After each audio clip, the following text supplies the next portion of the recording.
we're taking another short break from Project Big Ben this week to talk about an issue in the squat that I see very, very often.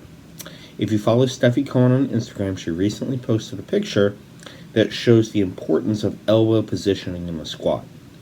Now, I get a lot of comments about how my grip on the squat is really weird and I have really good shoulder mobility.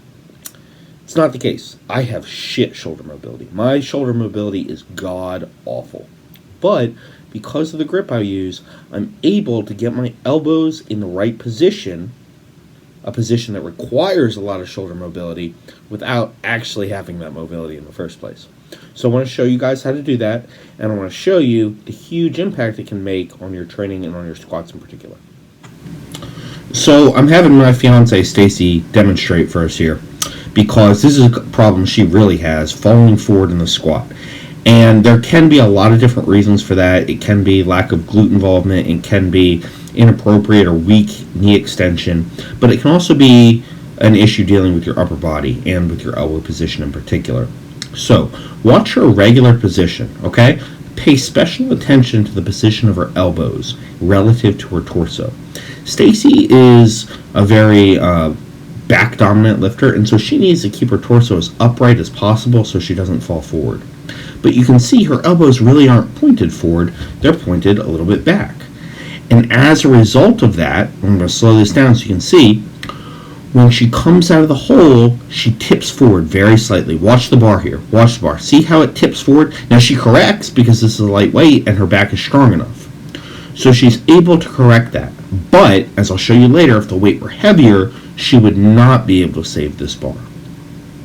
Fortunately, there's a very quick fix for that. And all you have to do is get those elbows directly under the bar so that they're pushing straight up, not pushing you forward. Okay? So your torso is going to follow your elbow positions. Okay. So now she's going to focus on externally rotating her shoulders.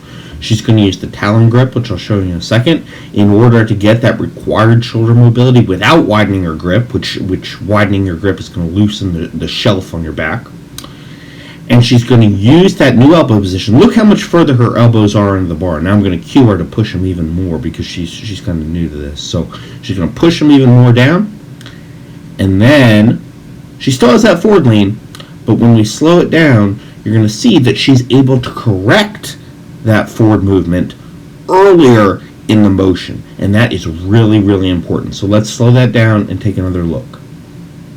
As she goes down the hole, her bar position is real good, right? That's almost a perfectly straight bar path. As she comes up, she tips forward, but then she corrects much, much sooner than she's able to correct in the other one, and that's because her elbows are more under the bar. Now, she's still not perfect here. She needs some practice, but I want to show you guys the difference it makes when you're not able to correct that early, okay? This is not quite a max squat for Stacy, but it's over 95%. So watch what happens. And see how far back her elbows are? Okay, now, she's going to go down out of the hole. She gets out of the hole, easy peasy.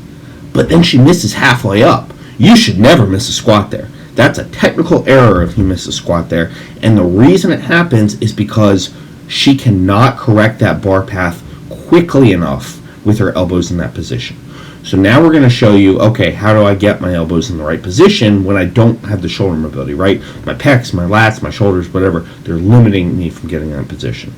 This is her normal grip, okay? A very close grip, which accentuates the rear delts, gives you a better shelf on which to rest the bar, which is important for stability. But you can see Stacy's very mobile, and she still is not able to get her elbows all the way down with that wrist position, because that would require an extraordinary amount of both wrist and shoulder flexibility. Now watch, when all she does, the only change she's going to make is drop her pinky under the bar instead of wrapping it over the bar. When you do that, you're essentially artificially extending the mobility of your lats, and that allows you to get in the proper position without sacrificing anything. Look at the difference in the wrist and elbow position. Look how much closer her elbows are to the bar, even though her wrist angle is exactly the same. That's huge, and it's very, very easy to do.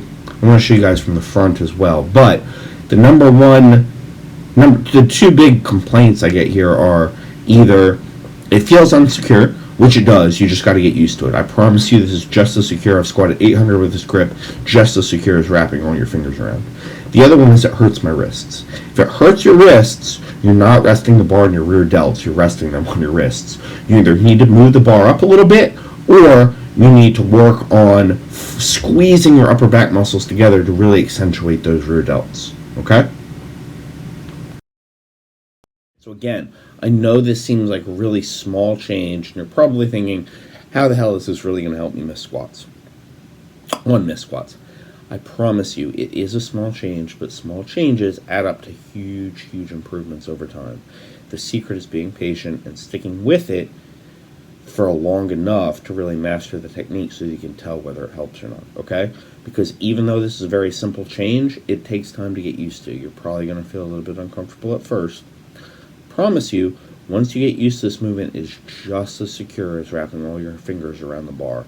And I think it's a lot healthier in the shoulders. If you suffer from chronic shoulder, bicep, pec, whatever pain from squatting, this is a great way to relieve that. If you tend to fall forward in the squat, this is an option to try. It might not be the answer to falling forward. You could see Stacy was still falling forward a little bit, even with her elbows more under the bar. She needs to continue to work at getting those elbows under the bar, and she needs to work at using her glutes more to initiate the movement out of the hole. But one of those is really difficult, right? Learning to repattern your glute involvement in the squat, whereas the other is super simple. You drop your pinky under the bar. You're done. All right? So give the easier thing a try first. See if it helps. Stick with it so you can make sure that you're comfortable with it, and it helps or doesn't help, not just that it's uncomfortable at first. Okay? I really hope that helps. I hope that answers a question that I get over and over and over again. And if you have any other advice about how to improve your shoulder mobility for squatting, about how to stay more upright when you're squatting, whatever, please leave it in the comments below because I really appreciate that feedback. Till next time, think strong, train hard.